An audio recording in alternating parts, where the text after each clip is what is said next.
días, señoras ministras, señores ministros. Se abre esta sesión pública ordinaria del Tribunal Pleno de la Suprema Corte de Justicia de la Nación. Señor secretario de Cuenta, por favor. Sí, señora ministra presidenta. Se somete a su consideración el proyecto de acta de la sesión pública número 65 ordinaria, celebrada el lunes 19 de junio del año en curso. Está a su consideración el acta. Si no hay algún comentario, consulto si podemos aprobarla en votación económica. Queda aprobada por unanimidad. Continúe, por favor, señor secretario. Sí, señora ministra. Se somete a su consideración el proyecto relativo a la acción de inconstitucionalidad 114/2022, promovida por el Poder Ejecutivo Federal, demandando la invalidez de los artículos 145, fracciones tercera y cuarta, y 45 bis del Código Civil para el Estado de Baja California Sur, bajo la ponencia de la señora ministra Ortiz Alf y conforme a los puntos resolutivos a los que se dio lectura en sesión anterior. Gracias. Señoras ministras, señores ministros, como recordarán, el día de ayer se levantó la sesión para que tanto las ministras como los ministros, especialmente los que integrábamos la primera sala, revisáramos el precedente citado por el ministro Gutiérrez, a saber el amparo directo en revisión 185 de 2022. Les recuerdo que estamos en el subapartado del estudio de fondo, el 6.3, que analiza la constitucionalidad de la fracción tercera del artículo 145 de la norma impugnada. Ministra ponente. Gracias, ministra presidenta. Que considero relevantes. Al hacer una revisión del amparo directo en revisión, el 185/2022 de la primera sala, él mismo retoma las consideraciones de la del amparo directo en revisión 7691/2019, mismo que se toma en cuenta en el párrafo 144 del proyecto. En mi postura sostendría que solo debe invalidarse la porción normativa relacionada con el nombre, para que únicamente el cambio de apellido requiera la vía judicial. No obstante lo anterior, en caso de que la mayoría así lo determine, ajustaré el proyecto en los términos que se han expresado, apartados respectivos, incluyendo los efectos. Es cuanto, ministra presidenta. Gracias, ministro ponente. ¿Alguien quiere intervenir o pasamos a tomar votación? Ministro Pardo. Gracias, ministra presidenta.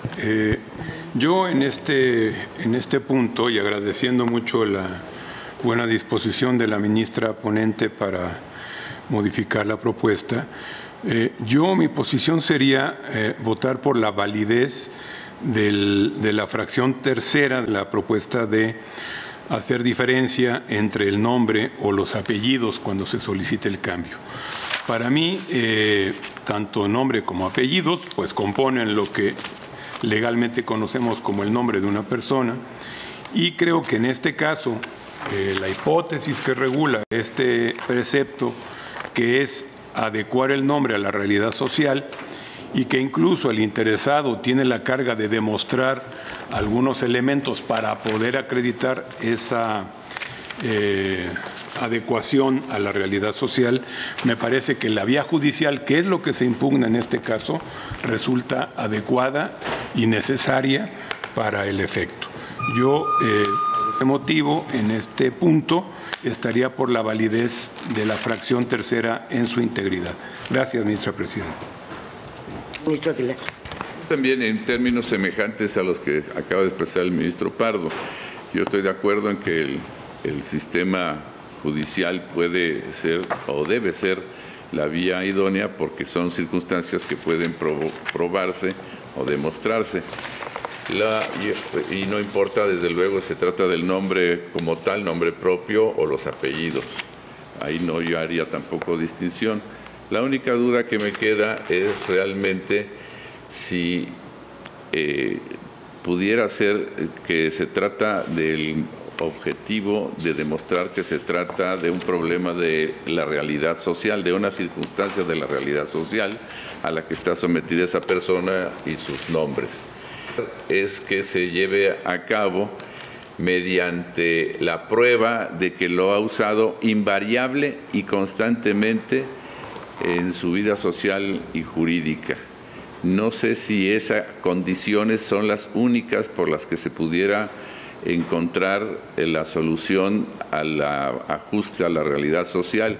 Yo creo que eso sería pues muy limitante, subinclusivo quizá, y lo que realmente importa es que se adecue a la realidad social y no importa cuáles sean las condiciones correspondientes.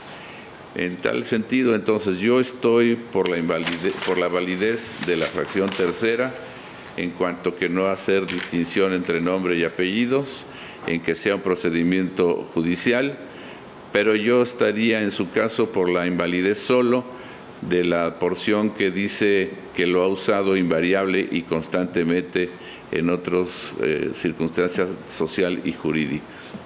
Gracias, señora ministra. Gracias.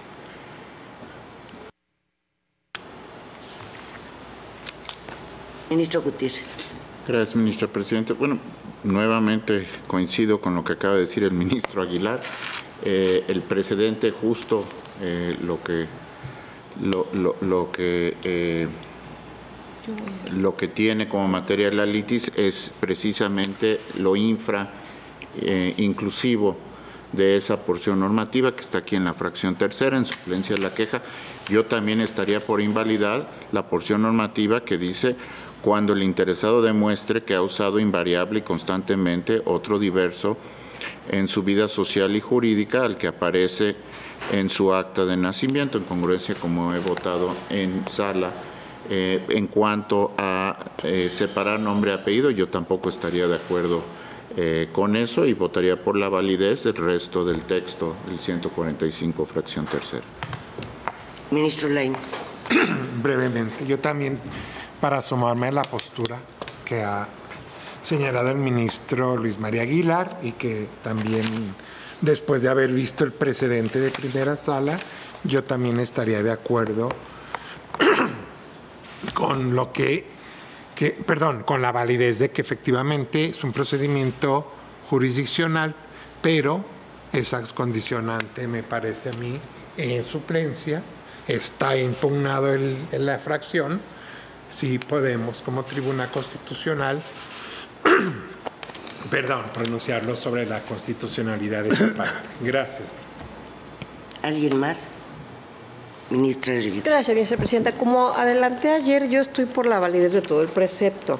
No coincido con mis colegas en el sentido de que no admitiría yo una distinción entre el nombre propio o los apellidos para anular o proponer la validez de alguna de estas dos porciones. Y además estos señalamientos que se hicieron sobre que la modificación del apellido podría implicar una alteración de la afiliación, yo estimo que en la primera sala hemos resuelto diversos precedentes. Cito, por ejemplo, los amparos directos de revisión 2424 de 2011, 772 de 2012, 259 de 2013, 7529 de 2019 y 7691 de 2019. Respecto al precedente que menciona el ministro Gutiérrez, ahí no me parece que sea exactamente aplicable a este caso. Sin embargo, lo que se estableció en este asunto por parte de la primera sala no era la adecuación del nombre respecto a la realidad social, sino a la personal y familiar de la persona, en cuyo caso esta fracción tercera del artículo 145 pudiera quedar, por decirlo así, corta respecto a la modificación del nombre o apellidos para adecuarla a la realidad social, porque lo que dijimos fue la primera sala es realidad personal y familiar.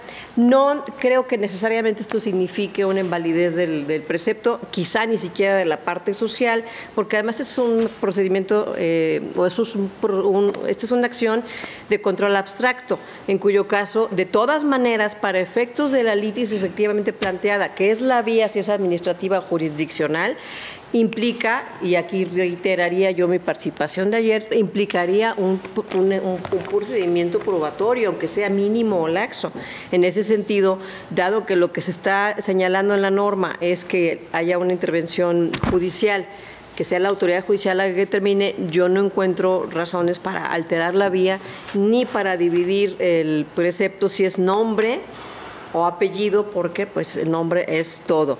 Me parece que el supuesto que está estableciendo aquí el legislador y que es a ver, toda vez que una persona se ha conducido de esta manera en su realidad social, el legislador de Baja California está estimando que puede modificarse el acta, que es aquello que tiene una validez frente a terceros, una vez que se den determinadas pruebas al respecto.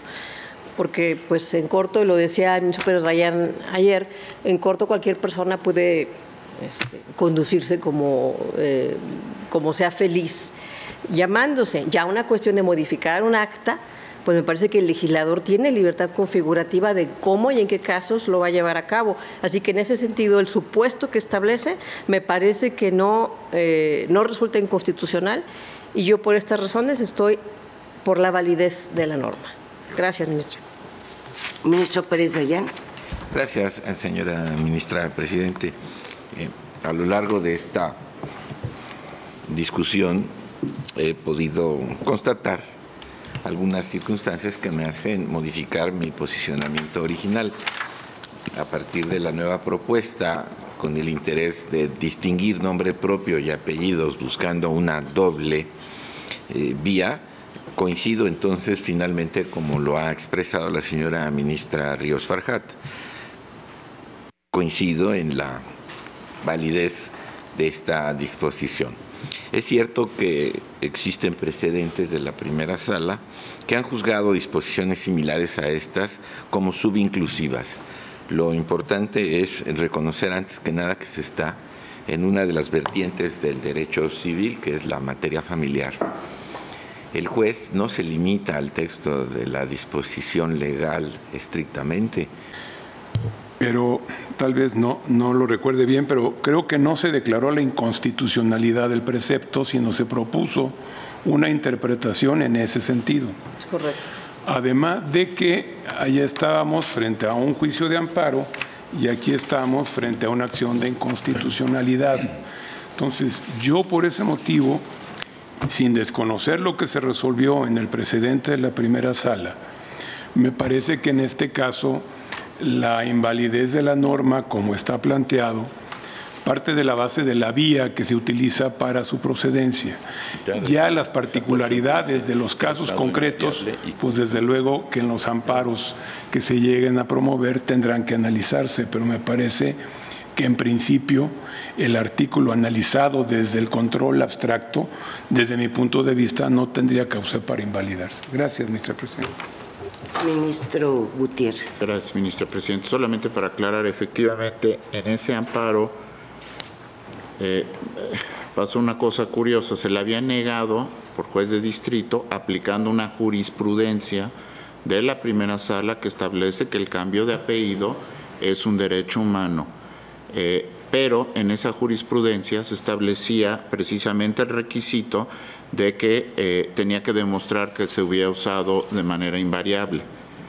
Lo que la sala hizo fue interpretar, por decirlo así, su propia jurisprudencia para decir que esa porción era demasiado restrictiva. Entonces, efectivamente, no se llegó a analizar una norma en concreto, porque lo que se estaba haciendo era un análisis de cómo había interpretado la jurisprudencia de derecho humano de cambio de apellido por parte del juez de distrito. Aquí, siendo una acción, siendo control abstracto, me parece que válidamente pudiéramos ya explorar la norma y en suplencia de la queja decretar su inconstitucionalidad. Gracias, ministro. Gracias. Ministro Aguilar. Sí, yo precisamente estaría solamente, como lo expliqué hace rato, por la porción y declarar inconstitucional la porción y excluirla, que dice que ha usado invariable y constantemente, de tal modo que cuando el interesado demuestre otro diverso en su vida social y jurídica al que aparece en su acta de nacimiento. Precisamente, y retomando la idea del ministro Pardo que hizo en su voto particular de este ADR 185 que se ha mencionado, puede haber otras circunstancias y no nada más esas dos que se señalan en el precepto, como lo dijo el ministro, y lo tomo con su permiso, que puede ser una cuestión familiar o social muy personal la que motive la necesidad del cambio de nombre, de tal manera que yo solo estaría por la invalidez de esta pequeña porción que dice que ha usado invariable y constantemente. Gracias, señora ministra Presidenta. Gracias. Ministro González Muchísimas Alcántara. gracias, ministra presidenta. Yo creo que es un tema muy delicado el del nombre.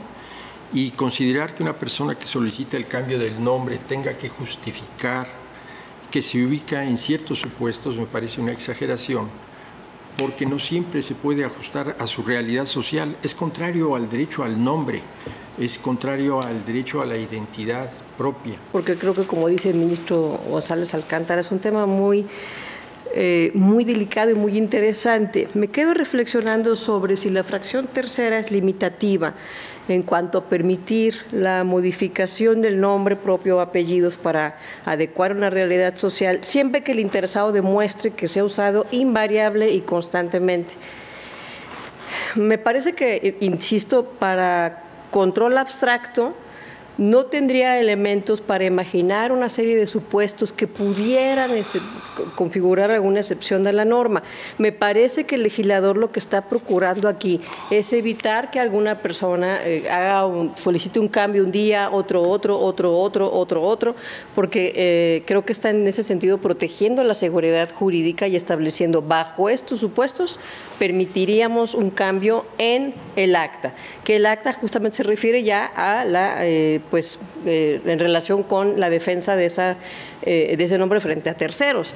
Creo que eso no obsta para que las personas utilicen alias, cambien su nombre, etcétera, en su cotidianidad. Me parece que esto en un momento dado pudiera ser materia de un juicio de amparo, a ver las precisiones en particular. Yo, en ese sentido, me parece que es muy interesante el tema.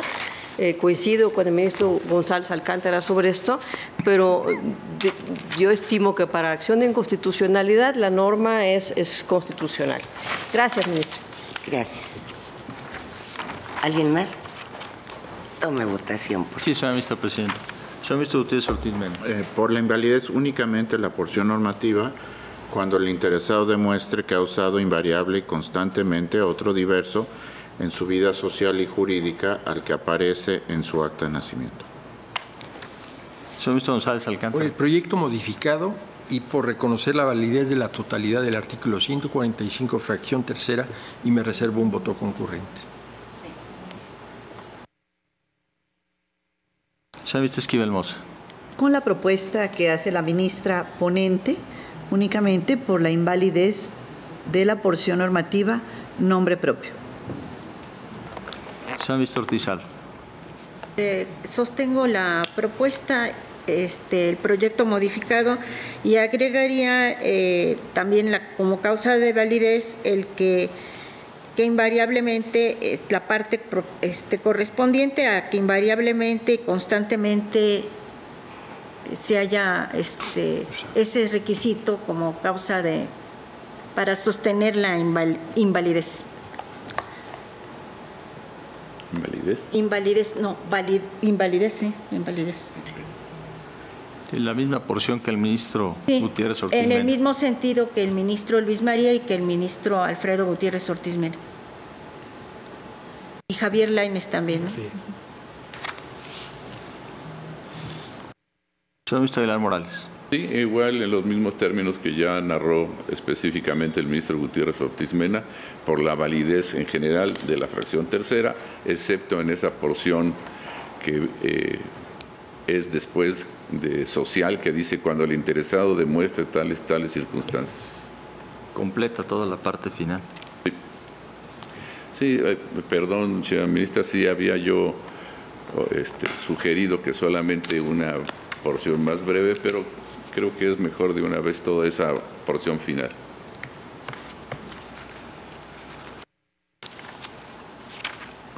Señor ministro Pardo Robledo. Por la validez de la totalidad de la fracción tercera y en relación con la porción que se ha determinado, yo iría por la validez con una interpretación como se hizo en el precedente de la primera sala. Señor ministro Saldívar de la Reina. Por la validez. Señor ministro Ríos Farjar. Los temas del ministro Pardo.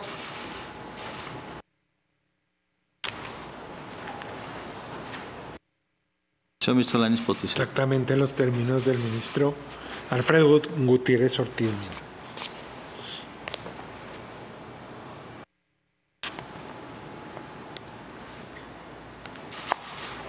Señor ministro Pérez Dayán. En contra del proyecto y por la validez de toda la disposición cuestionada. Señora vicepresidenta Piña Hernández. Yo voy por la validez únicamente de la porción normativa del nombre propio y también iría por la invalidez de la parte que dice invariable y constantemente en su vida social y jurídica.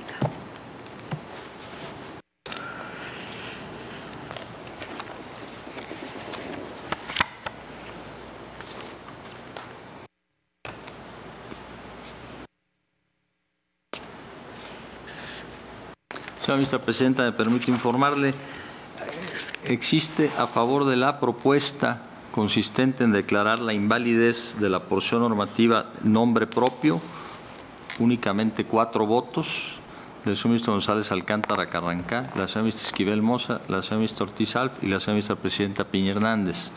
Por lo que se refiere a la porción normativa correspondiente de la parte final de esa fracción, existe por la totalidad de la porción desde que indica cuando el interesado demuestra hasta el final, en los términos del señor ministro Gutiérrez Ortiz Mena. Existe también el voto de la señora ministra Ortiz Alf, del señor ministro Aguilar Morales y del señor ministro Alanis Potisek. Son 4 votos por la invalidez de esa porción. La señora ministra presidenta Piña Hernández en las porciones que indican invariable y constantemente, así como en su vida social y jurídica. Y existe también propuesta de interpretación de la porción respectiva del señor ministro Pardo Rebolledo y la señora ministra Ríos Farjat. Anuncio de voto concurrente del señor ministro González Alcántara Carrancá y la señora ministra presidenta Piña Hernández en contra de metodología. Al parecer se desestimaría. Se desestimaría. Yo haría voto particular, ¿eh? Gracias, para que quede anotado en el acta. Entonces ya quedaría así decidida esta parte y pasaríamos al estudio del subapartado 6.4, en el que se analiza el artículo 145 bis en su porción normativa. Además, se deberá hacer referencia de ello en las copias certificadas de las actas modificadas que al efecto se expidan. Gracias, ministra ponente. Gracias, ministra presidenta. El precepto en cuestión ordena a las oficinas del Registro Civil para que, una vez ejecutoriada la sentencia de un juicio de modificación de actas, realicen las anotaciones correspondientes en el registro original y la porción normativa impugnada indica que tales anotaciones se deberá hacer referencia a las copias certificadas que se extiendan del acta modificada.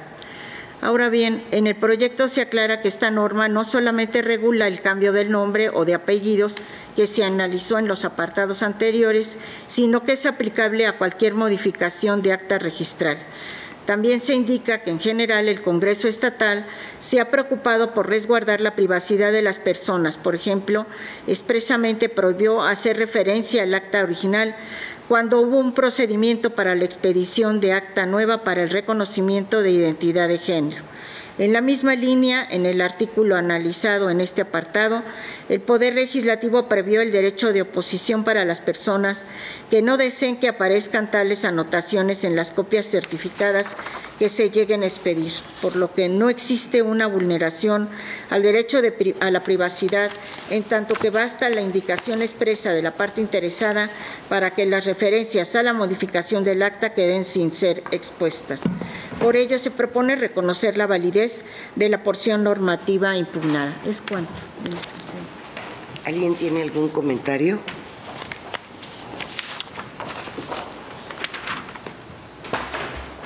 Si no hay alguna observación, consulto si en votación económica se aprueba. Queda aprobada por unanimidad de votos. Pasaríamos al apartado 7º y sería lo relacionado con los efectos. Gracias, ministra presidenta. Pues se modificarían los efectos en cuanto a que se desestimó la invalidez del 145, fracción es tercera, ¿verdad? Tercera. Y para la primera fracción, bueno, para la surtiría efectos, se propone que surtiría efectos a partir de los 12 meses. Y esa es la propuesta. Lo demás se mantendría como está en el proyecto original. Sería a partir de los puntos resolutivos. Resolutivos. Que en el párrafo 170 dice considerándose. ¿Hubo algún cambio en los resolutivos? Bueno, primero, someto a votación los efectos. Si no hay alguna observación. Ministro Gutiérrez. Sí. Yo estaría en contra de vincular al legislador a... Nada más. Sí.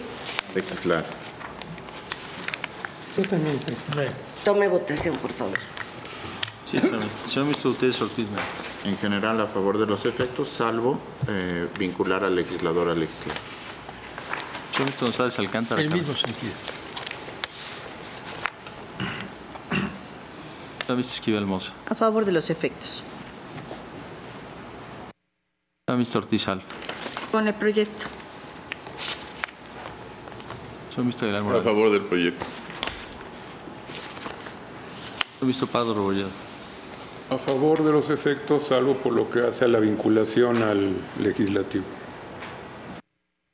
Señor ministro Saldívar de la Red. En contra de postergar los efectos y de vincular al Congreso. Señor ministro Ríos Farjat. En contra de la vinculación al Congreso, por lo demás a favor.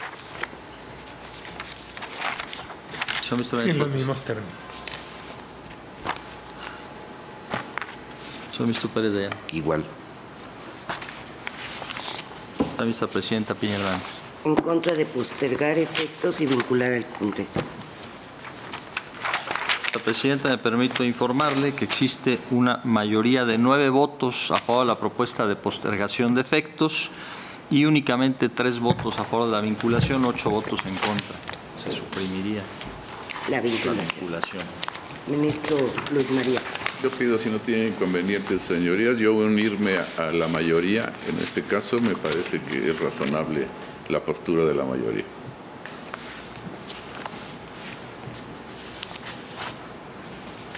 Sube a 9 votos por no vincular.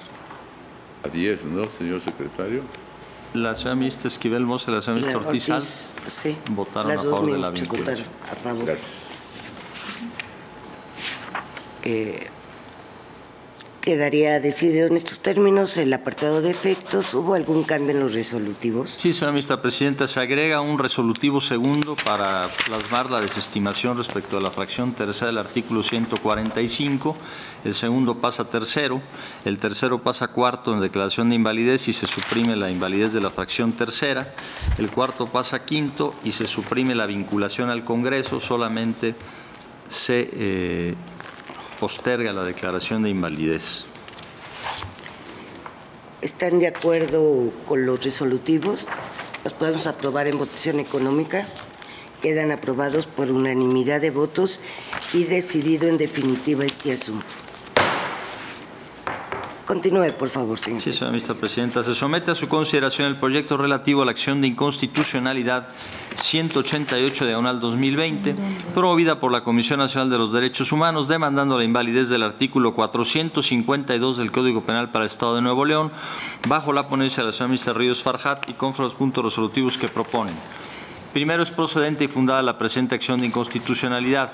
Segundo, se declara la invalidez del artículo 452 del Código Penal para el Estado de Nuevo León, adicionado mediante el decreto 273, publicado en el periódico oficial de dicha entidad federativa el 25 de marzo de 2020.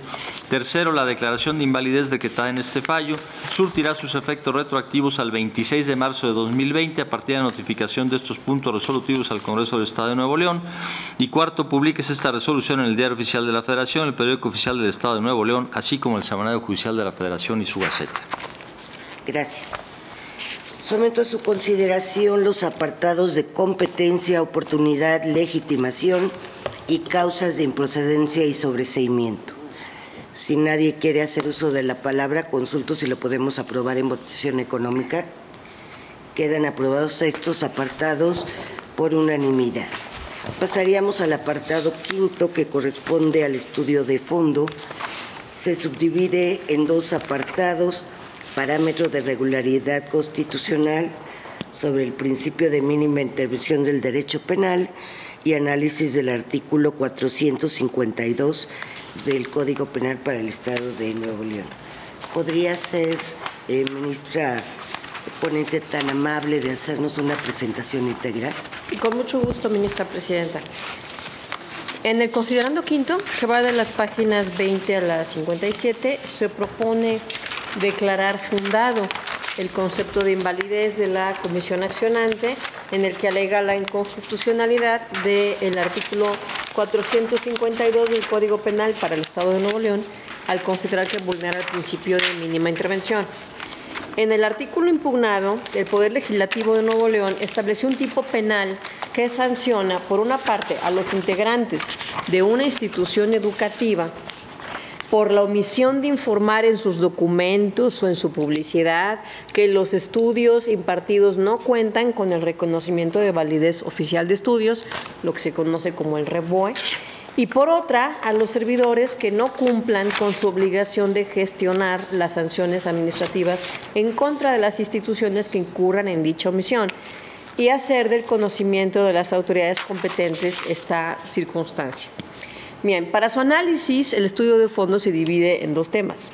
En el primer tema, se expone el parámetro de regularidad con base en diversos precedentes de ese Tribunal Pleno, en los que ha establecido que si bien el legislador goza de libertad configurativa para determinar cuáles conductas son las que deben ser sancionadas penalmente, esta libertad encuentra límite en el principio de mínima intervención, que señala que el derecho penal solo debe utilizarse en la medida estrictamente necesaria y para proteger los bienes jurídicos fundamentales de los ataques más graves que los dañen o pongan en peligro, por lo que primero debe recurrirse a otros controles menos gravosos y con la misma eficacia disuasiva. Bajo este parámetro de regularidad constitucional, en el tema 2, se declara la inconstitucionalidad del artículo 425 impugnado, en virtud de que para sancionar tanto las conductas atribuidas a los integrantes de la institución educativa como aquellas desarrolladas por las personas servidoras públicas del ramo educativo, existen normas administrativas menos lesivas que el derecho penal que prevén sanciones como la amonestación, la multa, la suspensión de actividades, la inhabilitación o destitución del empleo, cargo o comisión, o incluso la clausura de los establecimientos educativos. En esta lógica se concluye que el artículo impugnado vulnera los principios de subsidiariedad y fragmentariedad que dan sustento al principio de mínima intervención en materia penal. El primero, porque es posible acudir a normas administrativas menos lesivas que el derecho penal. Y el segundo, porque el legislador no expuso las razones por las cuales consideró necesario sancionar dichas conductas penalmente, o por qué no son suficientes las medidas en materia administrativa, por ejemplo, si se pueden lograr los objetivos que persigue la norma impugnada a través de reglas igualmente eficaces, que no impliquen el ejercicio del poder punitivo del Estado y la posible privación de la libertad. Por lo tanto, y a partir de estas consideraciones, es que se propone a este Tribunal Pleno la invalidez del artículo 452 del Código Penal para el Estado de Nuevo León. Lo anterior cabe resaltar en el entendido de que la invalidez propuesta no significa autorización para cometer estas faltas y mucho menos impunidad, sino únicamente reducir la respuesta jurídica hacia una vía con menor costo social y sin incurrir en castigos innecesarios. Es cuanto, ministra presidenta. Gracias, ministra. Ministro González Alcántara. Muchísimas gracias, ministra presidenta. Yo estoy a favor de la propuesta en cuanto invalida la norma impugnada. En ese sentido, por una parte, comparto que el artículo 452, primer párrafo del Código Penal para el Estado de Nuevo León, contraviene el principio de mínima intervención penal, porque, en efecto, existen diversas sanciones administrativas como la multa, la suspensión o la clausura, que son igualmente efectivas para sancionar la acción de los particulares que omitan precisar en su publicidad que un centro educativo del que son propietarios, socios, directivos, administradores o apoderados carece del respectivo registro de validez oficial de estudios. Por otra parte, si bien comparto la invalidez del segundo párrafo de la norma impugnada, llego a esa conclusión por razones diferentes. A mi juicio, dicho numeral es inválido porque el tipo penal sancionado, precisamente la omisión de los servidores públicos del ramo educativo de sancionar o denunciar la comisión de conductas de los particulares que describe el primer párrafo, por lo tanto, al invalidarse el primer párrafo, ya el segundo párrafo queda sin contenido. Es cuanto, ministra presidenta. Gracias. Ministro Ortiz. Gracias, ministra presidenta. Estoy de acuerdo con la propuesta de declarar la invalidez del artículo 452 del Código Penal para el Estado de Nuevo León, ya que el tipo penal vulnera los principios de mínima intervención y última ratio del derecho penal, como el proyecto lo expone. La Corte Interamericana de Derechos Humanos en los casos Ricardo Canese contra Paraguay, Palmara y Iribane contra Chile, Quimel contra Argentina y Usón Ramírez contra Venezuela ha determinado que el derecho penal es el medio más restrictivo y severo para establecer responsabilidades respecto de una conducta ilícita, en particular cuando se imponen penas privativas de la libertad. En una sociedad democrática, el poder punitivo solo se puede ejercer en la medida estrictamente necesaria para proteger los bienes jurídicos fundamentales de los ataques más graves que los dañen o pongan en peligro. Así, en el presente caso, al establecer un nuevo tipo penal contra la impartición de la educación, desconoce que existen otros mecanismos alternos de control, inspección y vigilancia para conseguir el fin deseado, tales como la vía civil, administrativa e incluso la propia vía penal, en la que ya se reconocen otros delitos como el de concusión, corrupción, entre otros. Por lo que el establecimiento de un nuevo tipo penal en el tópico que se propone resulta carente de justificación para la intervención punitiva del Estado. No obstante lo anterior, no desconozco que las conductas que pretende castigar el tipo penal tienen una afectación en el derecho a la educación, que es fundamental para toda persona, pues permea en su proyecto de vida al ser el medio idóneo para lograr una superación personal y profesional y para muchos el único medio para la consecución de un trabajo digno que le garantice un mejor y más digno nivel y calidad de vida. En ese sentido, la invalidez de la norma no impide que para la protección del derecho a la educación del Estado disponga e implemente mecanismos eficaces para hacer del conocimiento de las personas si las instituciones educativas cuentan o no con el registro en trámite de autorización o reconocimiento de validez oficial de estudios con el fin de velar por el derecho fundamental a la educación. Con estas precisiones me pronuncio a favor de la propuesta. Es cuanta, ministra presidenta. Gracias. Ministro Aguilar. Gracias, señora ministra. Yo estoy absolutamente de acuerdo con la propuesta. Me parece, además, construida muy bien y con mucha lógica jurídica. Y estoy, desde luego, por la declaración de invalidez del artículo 452 del Código Penal para el Estado de Nuevo León, pues considero que en efecto transgrede el principio de intervención mínima del derecho penal, pues advierto un uso excesivo de la política criminal en virtud de que el legislador acudió en primera instancia a la sanción penal sin explorar previamente otras alternativas menos gravosas o las razones de la ineficacia de las ya existentes. De modo que coincido con la propuesta en que la norma es inconstitucional por vulnerar el principio de mínima intervención de derecho penal y además porque considero que se trata de una norma sobreinclusiva y contraria al principio de taxatividad penal, ya que el problema grave que advierto con la norma en estudio es que el tipo penal es sobreinclusivo en la medida en que podría penalizar cualquier tipo de escuela, incluso instituciones educativas que oferten cursos o talleres que no necesitan reconocimiento oficial de validez y que, por supuesto, no podrían acceder a una cédula profesional. La redacción del tipo es tan abierta que, por ejemplo, permitiría sancionar penalmente a los dueños de una escuela que oferte cursos sabatinos de cocina o repostería o escuelas que impartan clases de manualidades o de manejo, por citar solo algunas posibilidades y ejemplos.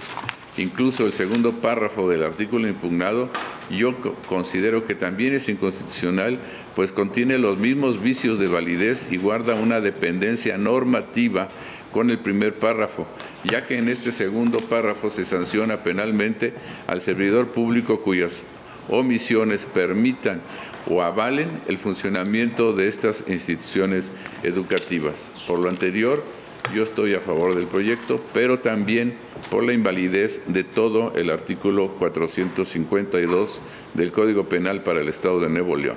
Gracias, señora ministra. Gracias. ¿Alguien más? Yo comparto la invalidez del 452 del Código Penal del Estado de Nuevo León, pero por distintas razones haré un voto concurrente. Considero que las facultades y atribuciones de las autoridades educativas encargadas de supervisar, vigilar y sancionar por la vía administrativa a los particulares que imparten estudios sin reconocimiento de validez oficial, respetuosamente, son distintas a las que establece el proyecto. Por otra parte, difiero que el bien jurídico tutelado sea la impartición de justicia, la impartición de educación, ya que esta es lícita aún sin REVOE, cuando se menciona esta situación en sus documentos o publicidad, y lo que sanciona el artículo impugnado para los particulares es la omisión de informar que se carece del REVOE, y para las autoridades educativas la omisión de fincar a esos particulares que necesitan el REVOE las responsabilidades administrativas correspondientes, lo que tiene que ver más con una garantía de transparencia de la información. Por lo tanto, en atención a la exposición de motivos del legislador, por la finalidad que persigue garantizar el delito y por los términos en que quedó redactado el artículo 452 del Código Penal para el Estado de Nuevo León, considero que el bien jurídico a proteger es el derecho a la transparencia y acceso a la información, de manera que se tutela este bien jurídico para que las personas no sean objeto de fraudes o engaño, que es la finalidad del artículo reformado. Haría yo un voto, me apartaría de consideraciones con un voto concurrente. ¿Alguien más? ¿O con las reservas correspondientes podemos aprobarlo en forma económica? Ministro. Gracias, Saldívar. Presidenta. Si va a ser económica, nada más que se haga constar que estoy en contra de todas las consideraciones y la metodología. Gracias. Gracias. Con las observaciones de que cada uno manifestó respecto de los considerandos respectivos, consulto si podemos aprobarlo en votación económica. ¿No? Yo preferiría Tome que votación. pudiera, sí, por favor, señora ministra. Tome votación. Señor ministro Gutiérrez Ortiz Mena. A favor del proyecto. Señor ministro González Alcántara. A favor con un voto concurrente. Señor ministro Esquivel Mozo. Con el proyecto. Señor ministro Ortiz Alba. Con el proyecto. Señor ministro Aguilar Morales. Yo estoy a favor del proyecto, pero también por la invalidez, segundo párrafo, o sea, por la invalidez de todo el artículo íntegro. Así viene el, así viene el proyecto. Perfecto. De todo el Entonces, 450. coincidimos perfectamente. Señor ministro Pardo Rebolledo. A favor del proyecto. Señor ministro Saldívar Ledo Con Larrea. el sentido del proyecto, en contra de las consideraciones y toda la metodología. Señor ministro Ruiz Forjado. A favor del proyecto. Señor ministro Lorenzo Con el Ortiz. proyecto haré un voto concurrente para consideraciones adicionales. Señor ministro Pérez De Dayán. acuerdo con el proyecto. Señora vicepresidenta Piña Hernández. Con el sentido, contra consideraciones y metodología, y haré un voto concurrente. Señora vicepresidenta, me permito informarle que existe unanimidad de votos a favor del sentido de la propuesta. El señor ministro González Alcántara Carrancá anuncia voto concurrente. El señor ministro Saldívar Ledo Larrea en contra de consideraciones y de la metodología. El señor ministro Alanis Potisek anuncia voto concurrente para consideraciones adicionales. Y la señora ministra presidenta Piña Hernández en contra de consideraciones y metodología con anuncio de voto concurrente. Gracias. Pasaríamos al tema de los efectos. Ministra ponente. Gracias, ministro presidente.